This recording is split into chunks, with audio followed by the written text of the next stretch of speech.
A lovely Tuesday afternoon to you. Welcome to Women Voices for Peace right here on WFM 91.7. It's the 29th day in October 2019 and I bid you welcome. Welcome to the program that touches the lives of human beings, talking about women and their families. My name is Oludolapo Adewale. Welcome to the program. This is Women Voices for Peace, and the United Nations, through various resolutions, recognizes the disparate impact that violent conflict has on women. It highlights the fact that generally women have been left out of peace processes, reconstruction and stabilization efforts. They recognize the imperative for the full and equal participation of women at all levels, ranging from conflict prevention to conflict reconstruction, peace and security. These resolutions, among a host of others, frame the women, peace and security agenda. Women Voices for Peace is, in summary, that radio show that hopes to attain female gender inclusivity, protection, and as well as equality. And on that note, today on Women Voices for Peace, we'll be discussing something very peculiar and very important as well. We're looking at community women and peace building. We're looking at the challenges, prospects, and of course, everything that pertains to peace building in Nigeria. And doing this with me on the show this afternoon is my guest, Rachel Misan Rupi. And of course, she's the Executive Director, Development Initiative of Community Impact. And I'll be introducing her proper when the time is right. Now we know that violent conflict has been happening in different countries of the world. The wide prevalence of violence conflict in many developing countries, it causes large-scale death, destruction, and breakdown of social machinery. And this has reinforced the importance of building sustainable peace for development. Emphasis on mainstreaming gender into peace building on the one hand, as well as community-driven post-conflict reconstruction on the other hand, has led to efforts to engage women in locally based initiatives for democratic education, conflict resolution, and as well as peace. These efforts stem from the recognition that women's participation is actually crucial to ensure the longer-term sustainability of peace. They aim to address women's unequal access to services, justice, protection, and economic security in the aftermath of crisis. We know that even in the subset of the family, sometimes children look at their mothers to broker peace between them and their fathers. So women have been at the forefront of brokering peace and, of course, resolving conflict at different times at the other. The political economy of community-based peace building, especially its implications for the women it seeks to include, remains unacknowledged and relatively under research. So today we'll be looking at who a community woman is and how can they ensure peace building.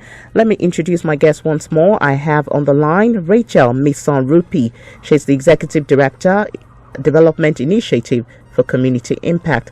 Good afternoon to you and welcome to the program. Oh, good afternoon to you too. Welcome to the program. Yes. Thank you. All right, today we're looking at community women and peace building, the challenges and prospects. I would like to start from what your organization does.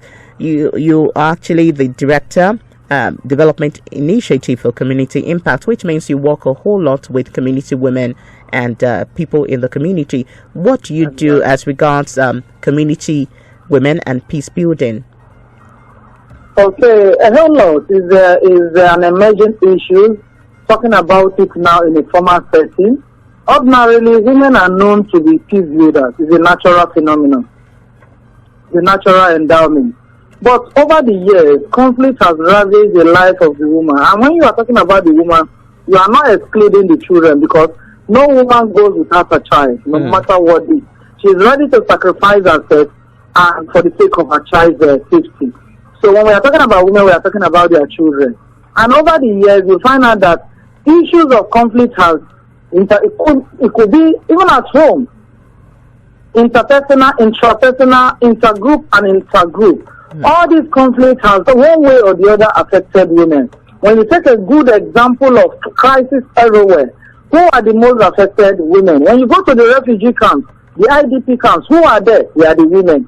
But this brings to mind the community woman. Who is the community woman?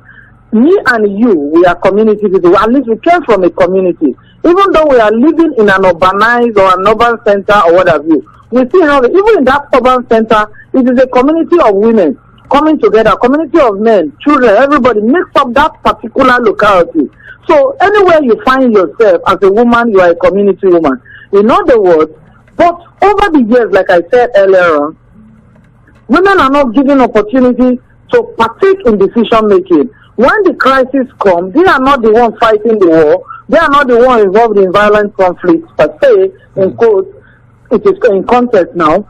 But you find out that once it's time to broker peace, once there's a decision, once it's time to come together for peace to deliberate and discuss on the issues of peace, on how there can be a positive and a stable peace in that environment, women are not involved. Women are not called into it.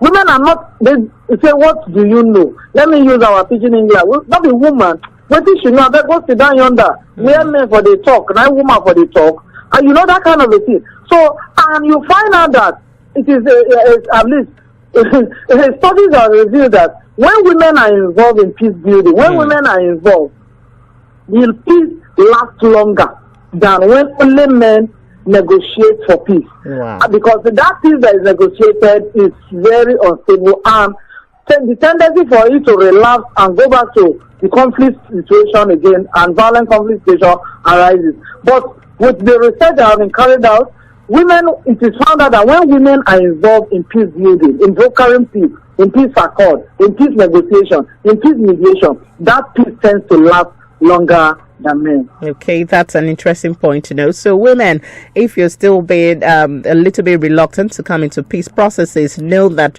your contributions actually that matter and is valued a whole lot. You can be part of the conversation this afternoon by calling our phone lines 07000 917 917 090 256 25455. You can also reach me via text message and WhatsApp on 0703 1756 537.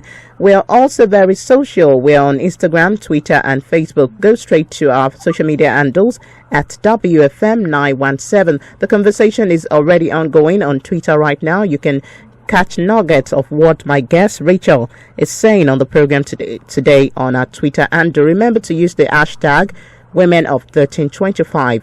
And of course, you get to see the tweets right there. The phone lines are open. Let's get talking. Hello, good afternoon. Hello. Good afternoon. What's your name? Yeah, this is Fortune. Calling from Mazudi. What's your name again? Fortune. Fortune. All right, Fortune. Please go ahead. Yeah. The issue of this,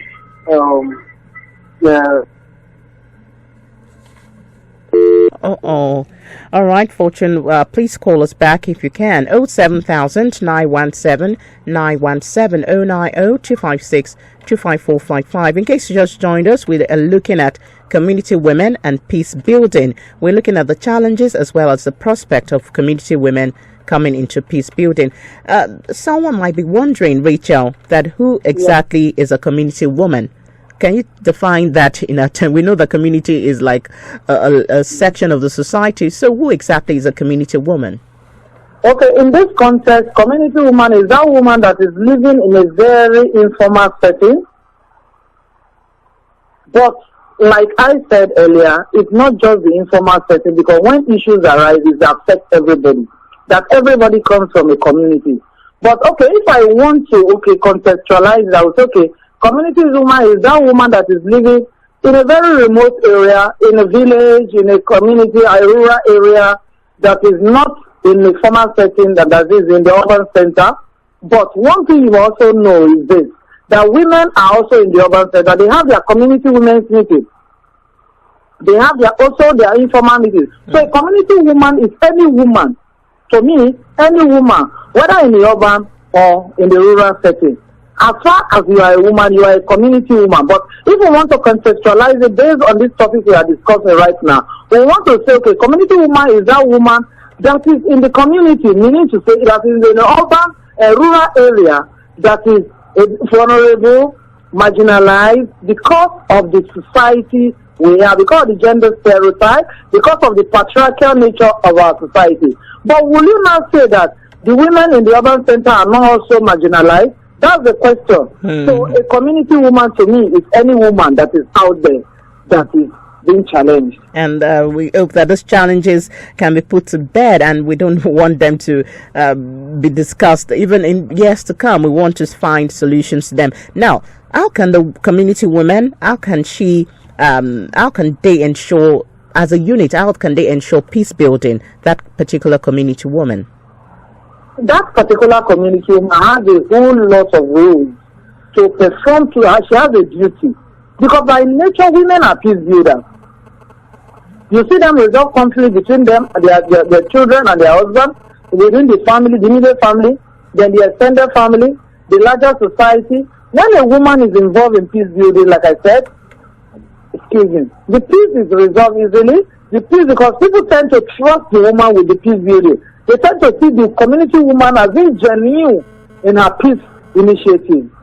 So a whole lot has to be done to encourage the community woman into taking her self-esteem back where it should be, into being confident in herself, so that she can continue to be a peace builder, so that she's not relegated. Because of gender inequality, she should not be shut down, she should not be washed down, but she should speak out, come out, and get involved.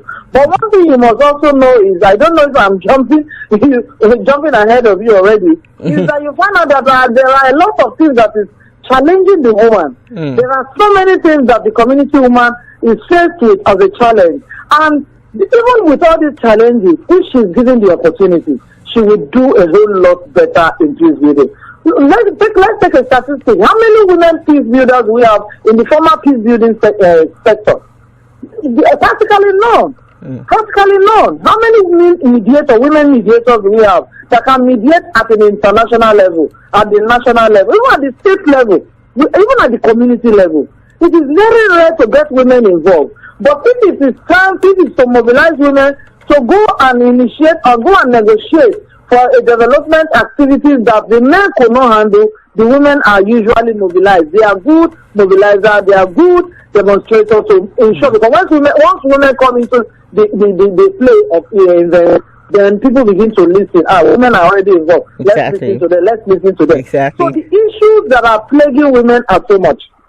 There are numerous challenges, and in case you just joined us, this is Women Voices for Peace right here on WFM 91.7. Do well to join the conversation this afternoon. Share with us what you know about women being involved in peace building processes, women being brought to mediate in conflict matters.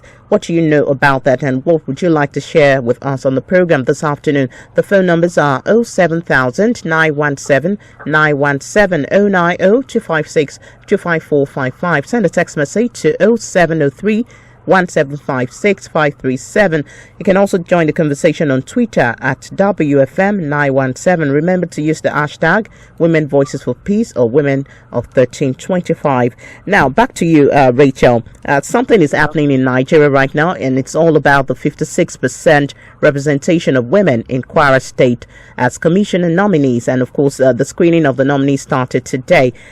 Do you think that this paradigm shift in Kwara State will have a big boost for national development, for women being brought to the table? You mentioned something earlier about women not being in peace building processes, not being called to peace building processes, but do you think that this would be like a major boost for future generations? It is a good thing that the governor of Kwara State has done this. We are celebrating him. He is a he for she. But one thing also we must take into consideration is this. Whatever you believe in, once you come into government, into a position of leadership, that's what you will start manifesting. You don't manifest and you don't implement things you don't believe in. I believe that the Kwara State governor believes in women's capacity. He believes in women. That is why he has done what he has done. He's not the first governor of Kwara State. Other Kwara governors have been there. He just came in now, in this new dispensation. So he believes in women, and he trusts that women will be able to do a lot. And I think, going by what has happened so far and the accolade he has received and the commendation, I believe that this will also send a signal to his colleagues to see how they can get more women involved in governance. Because we're just asking for 35%, and he has exceeded 35%. So it is possible. It's just a political will, the interest, the mindset of whoever is handling that leadership position to involve women, to integrate women, to get women involved, and we'll be flying. Exactly. And why do you think that women are needed in peace building matters? Some people will be wondering, okay, the clamor for women to come on board. Why do you think it's necessary for community women to be involved in peace building processes? We cannot overemphasize the necessity of bringing women into peace building processes. Not just even peace building processes, even the decision making processes, leadership positions. If a woman has an issue, it is only a woman that will understand. Because when the woman starts talking, she does not even know how to express herself or want to share her issues. But if a fellow woman is there, the woman will be able to handle the issue better. How can you even take decision on what concerns me without getting an input from me? How can you do that? So that's the issue. So getting women involved will help for effective governance. We help for effective decision making. When I mean effective, I mean an all-inclusive decision making. Because we are in the era of the SDG, era of inclusiveness. Nobody is left behind. So, if you get women involved in decision making, community women involved into community decision making, women involved in decision making, then you will have quality leadership. You will have quality service delivery. That's interesting to know.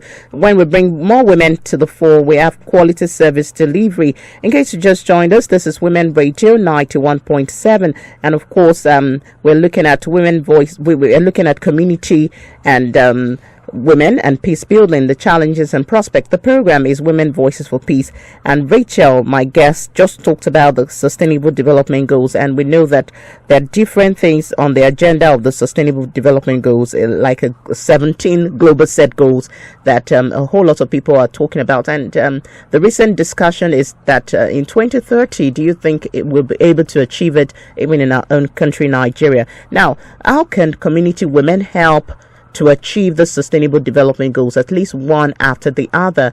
If not all at once, how can community women come together to ensure the realization of Sustainable Development Goals in Nigeria? Women, the way the SDGs is designed is different from the MDGs. The MDGs is top-bottom approach.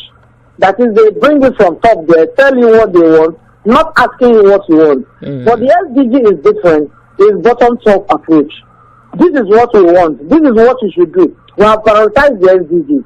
Do it for us. But one key thing is, we are 4 years down the line of the SDGs. We just have 11 more years to go. And it will shock you that most people have not heard about the SDGs.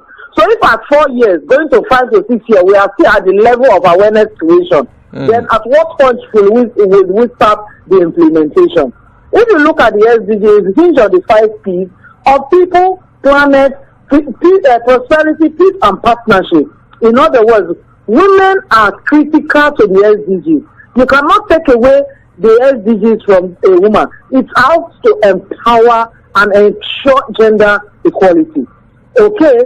Women should monitor the SDGs. First of all, understand what the SDGs is all about. This is where all stakeholders need to mobilize to sensitize the women. Like we as the community women, what we have started doing around our communities is doing citizens hearing around the SDGs, enlightening the women about what the SDGs is all about. Get them to prioritize the SDGs that unique to them and hold government accountable on its implementation.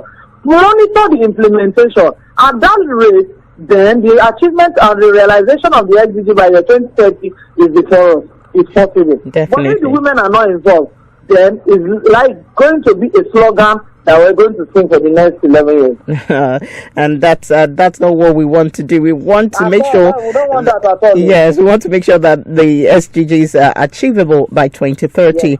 Okay, now a major challenge facing community women is that they are often not perceived to have the skills. Just like you mentioned earlier, like in pidgin language, no be woman wishing she know, and yes. the knowledge and social status of women are oftentimes looked down upon.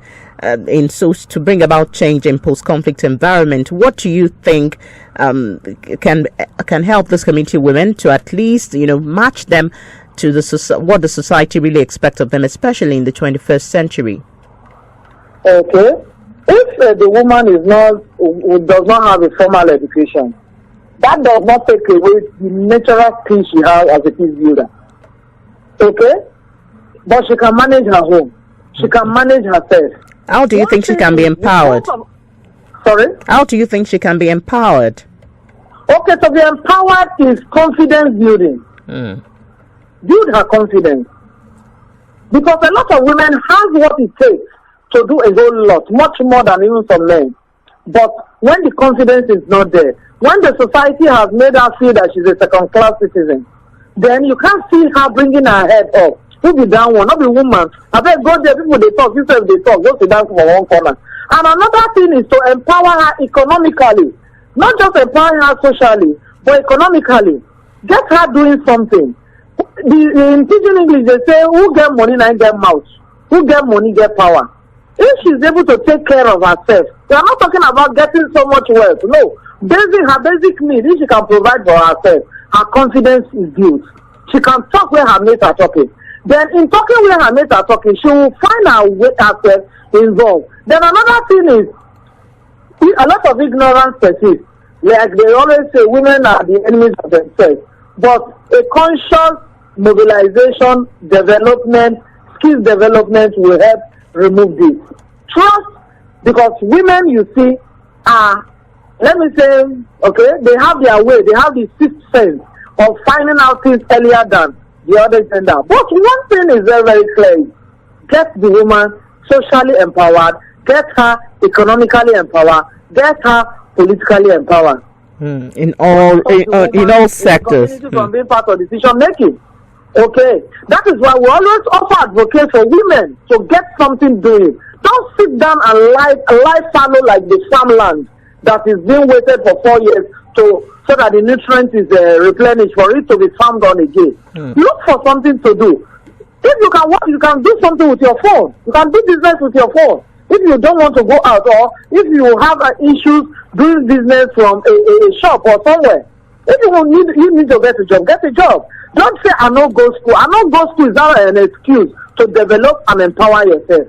Okay, I not go school. You can start a laundry business, but you don't need certificate or degree to do that.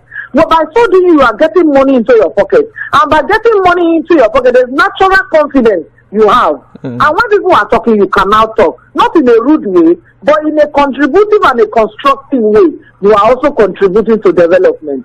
Yes, exactly. And that brings me to this next narrative I'm about to share with you. Over the last few decades, we know that it has become apparent that supporting women's capacities to actually participate in peace processes is crucial, and is crucial to their advancement and ability to contribute to peace, development and security.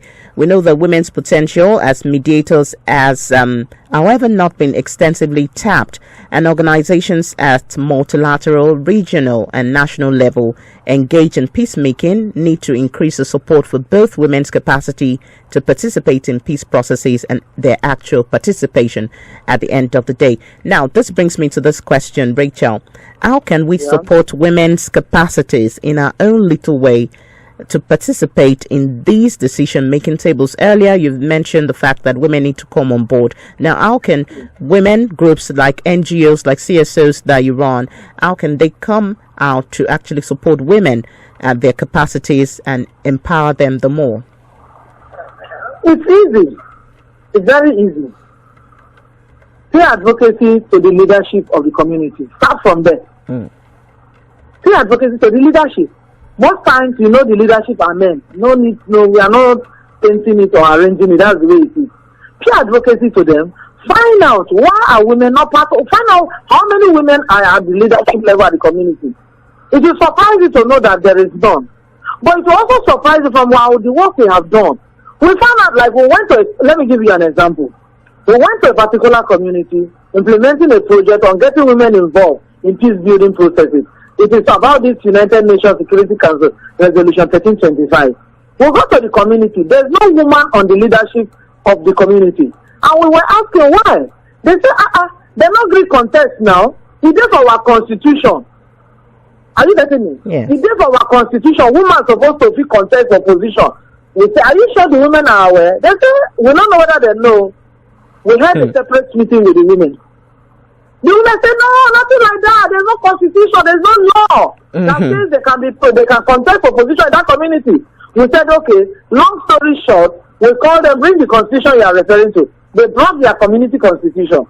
And in the day, we read it openly in the hall. Suppose there's a provision for it, that women can contest, but with some condition. She must have WAEC, English and Math, 5 credits at one sitting. Okay. That's a condition. These are some of the things we see in the field. That with English and Math, include 5 credits with at one sitting. And the women started, what do that mean? Even the universities are allowing us to have 2 sittings.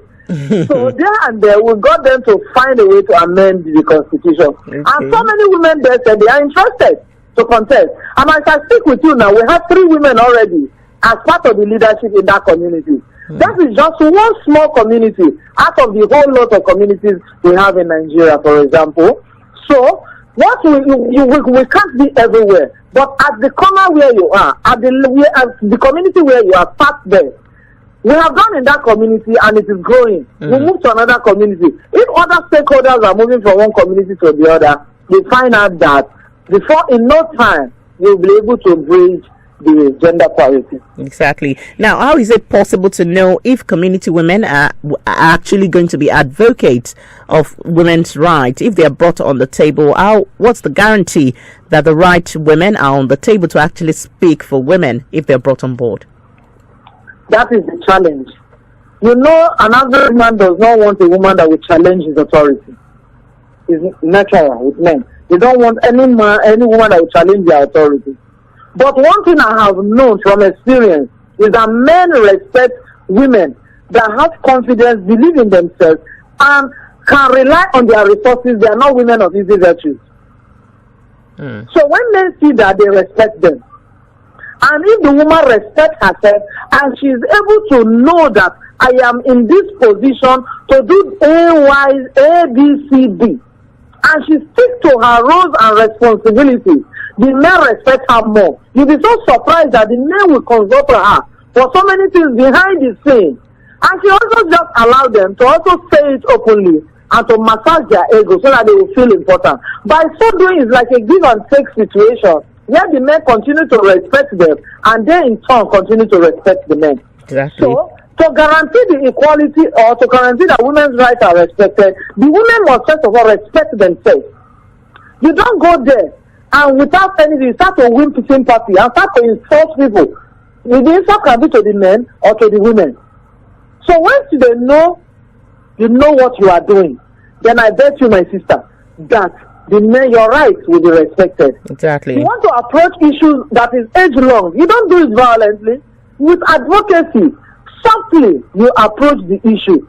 Convince them. What men need is conviction. Because no man is going to sit there and allow you to take position. You have to fight for the position.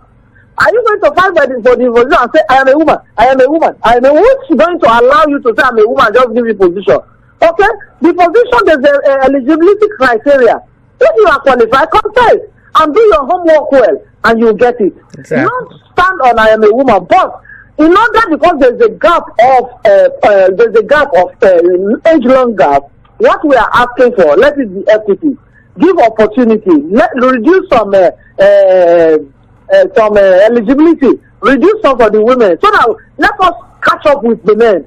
Then at that level, we begin to talk about, okay, we are standing on the same platform. Exactly. And that's a whole challenge to the women who are thinking of coming to decision making processes. All right, in case you just joined the program is Women Voices for Peace. And this is coming to you from Women Radio, Nigeria's only radio station for women and their families. I still have Rachel Mison Rupi here, my guest today. She's has been speaking to me on the topic community women and peace building. We're looking at the challenges as well as the prospect. Now, we know that in Nigeria we have diverse community women groups in the society. Would you say that their diversification is a plus or a minus to the society? No, it's a plus because we are not even enough. We need to have a lot of women groups. Okay. Because the more women groups we have, the more women that are not involved in one group will the member of the other group. And as they keep coming together in various groups, their confidence is being built, their capacity is being built. There's something they have not heard, they have heard. There's an approach or a strategy or a method they don't know how to apply that they will apply. So the more women groups we have, the better. But at the leadership level of all these groups, let us have a platform that brings all the leaders together so that once one group is running with one, let it become like a movement. Once one women group, maybe in the north, is talking about the same thing, the other group in the south is also saying the same thing. So we begin to speak with one voice. I think that's an advantage for us because once you want to go far, you go with so many people. But once you want to go fast, you go alone. Okay. And women will want to go very far. Exactly. So that we can bridge the gender parity. So we want to go together. The more group we have, the better for us. The more, the better.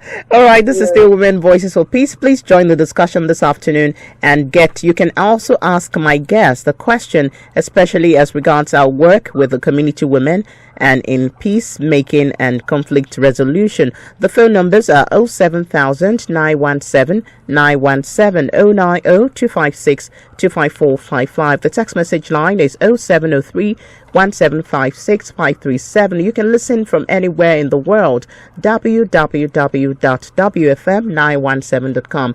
And the conversation is ongoing on Twitter. You will see the comment of Rachel Mison Rupi right here on Twitter. Our Twitter handle is at WFM917. Remember to use the hashtag Women Voices for Peace or Women of 1325. Okay, now let's look at inclusion. A whole lot of campaign has been on women inclusion in times past, and we know that inclusivity is a really big issue in Nigeria. What does women inclusion look like in complex conflict situations that need urgent attention? What do you think will be the result of women's inclusion in complex conflict situations?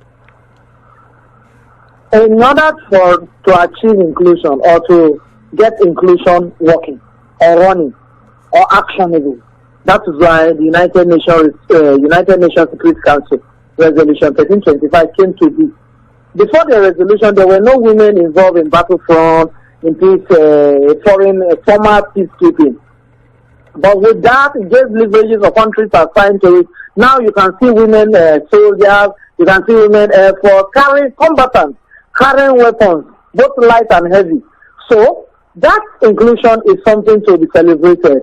After that, a whole lot of inclusion is needed because you find out that in former peace processes, like I said, and I will keep saying it, women, and how many, okay, let me even ask, how many women do we have in Nigeria that you can say, okay, this madam is a peace builder, that's her profession, that's who she is. That's what she's known for. There's none. The former peace sector is also dominated by the men. But and the research has proven that women, once they get involved into peace building, whatever peace accord they come up with lasts twice longer than the one that the men came up with. So women inclusion is cannot be overemphasized. That it's just that people have not started realizing it. When people begin to realize it, that at the formal level, women need to be involved. Then, like I said, it's a mindset thing. You know, some people, your mindset is whatever mindset you have, whatever position you occupy, that mindset will play out. So when you are doing what you are doing in your new or your position, it reflects on what your belief system is all about. So to get inclusion is also to do a mindset reorientation. How do we start the mindset reorientation for inclusion? Let's start from the home. At least we were taught that socialization begins from the home. Like I also say, socialization begins from the womb. You begin to talk to your baby. So when you start to orient your child, you begin to socialize your child, male or female, on the need to embrace, like for the male, they embrace the female sex, make them feel that they are equal. Then when that child grows, he will not depart from the values that have been, not that from home, they do not believe in women. At school, they do not believe in women. In church or your religious sector, they don't believe in women. Then okay, at what age? They say they take old age, then they learn how to use left hand. Is it at old age that the person will now learn to value women and want to bring them involved in decision making? Exactly. Because from home, the child has seen that women in their home were never involved in decision making. And this goes to say in the men's personal life, when they are married, do not want to shut up. What do you know? Keep quiet. What do you know? You see a whole lady that has 3 degrees, are telling her she does not know anything. Are you the one that wrote the exam for her? That's a big deal. All right, this is still Women Voices for Peace, and my guest, Rachel, she has been raising a whole lot of issues today concerning the topic, community women and peace building, challenges and prospects. And of course, you can be part of the discussion. Please call us on 07000 917 917 090 256 25455. In case you have questions for our guest today, do well to ask the questions on the program, and of course try as much as possible to let our guests to react more on the topic. Back to you, Rachel, on the program. Let's talk about prospects of community women participation in peace building matters. What would you say are the prospects of community women participation in peace building matters, especially going forward from 2019 election to subsequent election periods in Nigeria? Yes, the prospects are there. The prospects are bright. And the prospects, a whole lot of groups have started to get different groups set up, women in politics, women in decision making. They are building already. They are strategizing and building to develop. But we cannot talk about prospects without even talking about the woman herself. Does the woman believe in herself? Because the woman has to also believe that she has the capacity to do what you are telling her that she can do, for her to be able to do it. If you decide and talk from here to next year, and the woman is not seeing herself as new dash monkey banana, hey, I will go position and what have you, then you will do everything. You look as if you are pouring water in the basket. But the prospect is the confidence building. Confidence building. And OneNet is doing strongly on that. OneNet is going around the country building the confidence of community women, especially the community women leaders. Because once you get the confidence of the community women generally in place, then what are we talking about? Prospects? The prospects are all there. Then there are various economic empowerment programs, social empowerment programs that are going on around the place. All these are also geared towards making the prospect of the woman getting involved in peace building in Israel. Because peace building is not I wake up and do them. No. We know we do the informal one from the home. But there's a more formal one that requires skill. So it's also to get women interested to train as a former peace builder, as a former peace mediator, as a former negotiator, as a former conflict resolution expert. Now I get to see women now going for mediation courses. This is part of it. Before now, how many women will eat and wake up and say, I'm going for conflict mediation skill acquisition program? They won't say. Some women are saying one is on travel abroad. But the prospects are there. Like one thing I keep saying is this. Keep preparing. Women, keep preparing yourself. Keep developing yourself. You believe in you want to go into peace building as a career. Yes, the opportunities are there. Build yourself, develop yourself, get all the requisite skills. One day, they will say, if there's no woman on this peace negotiation table, this peace process is, the men that time, they will come and knock at your husband's door. Madam, come, we'll pay you any amount. Come and be on this table, because your coming there will also guarantee their own payment. Exactly. And You're coming there because now is a requirement. Time is coming when a woman peace builder is not on the negotiation table.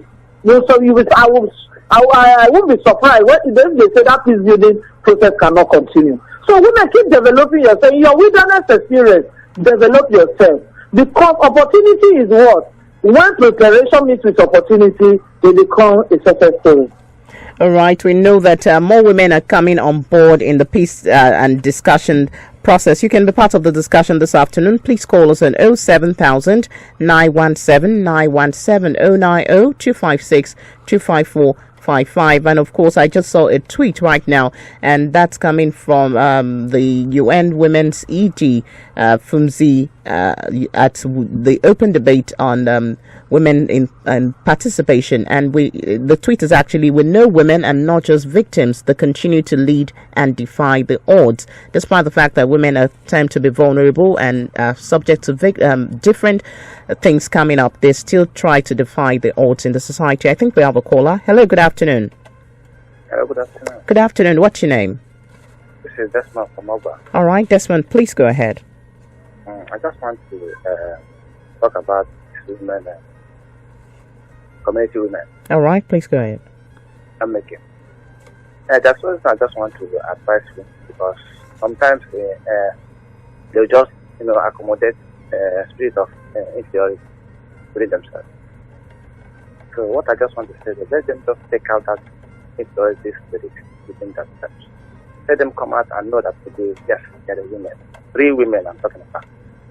So what is there is that, because for example, now let me just give myself an example. I'm a married man. Okay. Whatever I just want to do in my house, before I conclude, I must invite my woman for her to bring her own opinion before I finally decide what to do. Because their contribution matters a lot. Because they're full of despite that maybe we are men. Because some of men, because of our ego, that's why they don't want any woman to come close to them or to bring any decision making with themselves. And it's very wrong.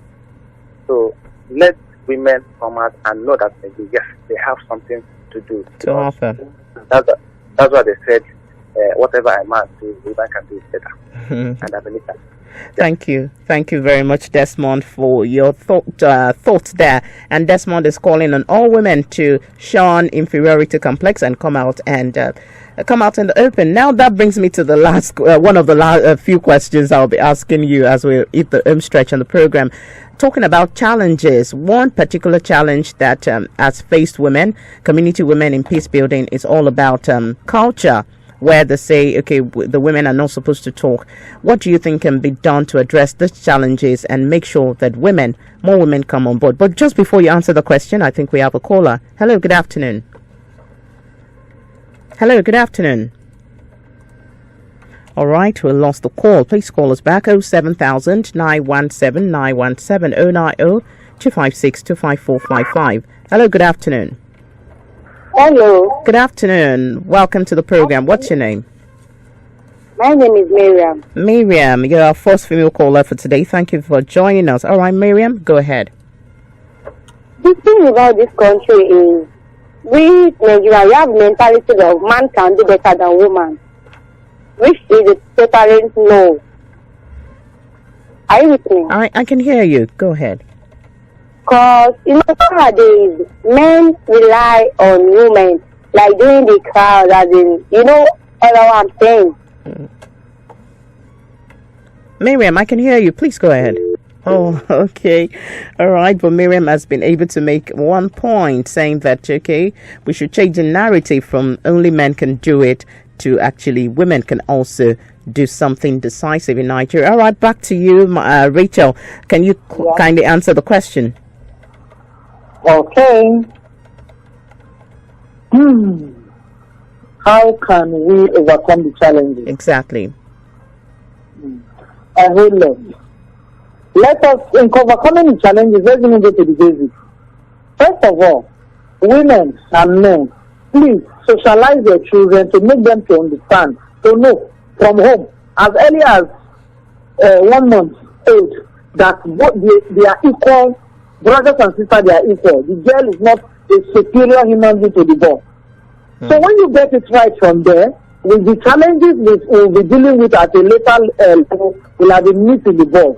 When you make the girl and the boy in the home know that we are equal, you can do this, I can do this, you can do that, I can do this. There's no chore. There's no chore that's set aside for just for the girl alone. Then going forward, women should look for something to do. Women should look for something, a need to survive. To be engaged. So look for a business to get engaged yourself so that you can be economically empowered. We are not talking about millions, but something that can survive, that you can proudly say, this is something I'm earning a living from this. When you have that, you're confident naturally without anybody doing any motivational speaking for you will improve.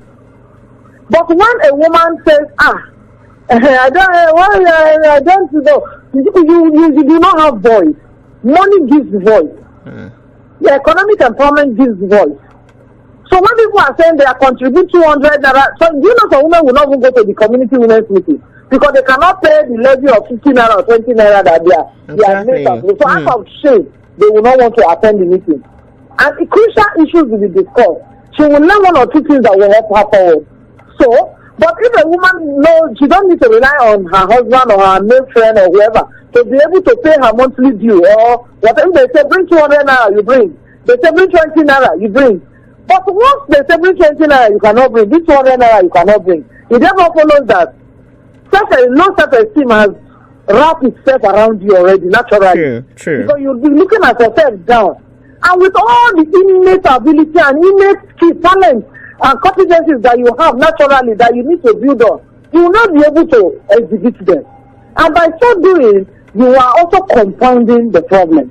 Then, the issues of culture, where they say women cannot do certain things. My sister, if you get money, men will stand up for you when you sit down. That's interesting. I am talking from experience. Let me give you an example. From where I came from, women do not, they say if the younger boy is 5 years old and you are maybe 48 years old, if they are taking decision, maybe you lost our parents, the young boy is the one that will be taking decision. Ahead of you. Papa, I didn't bother myself. I said, okay now, the senior boy will come and take decision. The elder said, Madam, our sister, you must be there. I'm giving you a life story. You must be there. I said, no, is it not male boy, senior boy? He said, no, this one is not senior boy. It's about who has the money now that will do burial that we are talking about. Are you getting it? Exactly. So this thing is dynamic. Culture is dynamic. Is it not people that started this stuff that is being transferred? What is culture? To transfer and to transmit our way of behavior, our way of doing things from one generation to the other. And it must be dynamic. So what we transfer to the next generation, they will say. So if we transfer to the next generation that both man and woman are equal, the next generation will pick it as men and women are equal. Thank you. That's a very nice note to end today's discussion. Thank you very much, my guest for today, Rachel, and she has been talking to me about conflict and how women can come aboard in conflict and peace resolution in Nigeria. I'd like to say thank you again to my guest, the Executive Director, Development Initiative for Community Impact, Rachel Mison-Rupi, for talking to us on the program Women Voices of Peace today. Thank you. Thank you very much, and do have a lovely evening. Okay, that has been my guest today on the program, and it's no gainsaying that women need to be brought on board. There must be creation and awareness and sensitization of all stakeholders from the local, national, regional, and international levels on the need and the importance of actively involving women in both local and high-profile peace talk. There was a corroborated assertion by the United Nations Security Council resolution in 2008 and 2009 as well as 2010 that more than 50% of peace agreements fall within 5 years of signature, partly because such talks suffer from the absence of women. And just like Rachel said, women are not really in the peace processes, and that narrative needs to be changed. Government, policymakers, and the men at the negotiation table must be aware of this fact to ensure that more women are integrated in peace processes, not only in Africa but the world at large, especially as no peace strategy is likely to be durable without the involvement of women. Now, it's against this backdrop that the Women Voices for Peace have come to provide a framework for the protection of women and inclusion of gender perspective in peace-building activities. Women Voices for Peace is sponsored by WANEP, West African Network for Peace Building, with support from the Norwegian Agency for the Development Cooperation, NORAD. Women in Peace Building Network, WIPNET. Women Voices for Peace holds every Tuesday on Women Radio, WFM 91.7 at 3 p.m. And on this note, I want to say thank you to my producers, Kels Okeze, Blessing Kale, and Anthony Dalmeda for actually putting a beautiful script together. My name is Oludolapo Adewale. Bye-bye. WFM 91.7.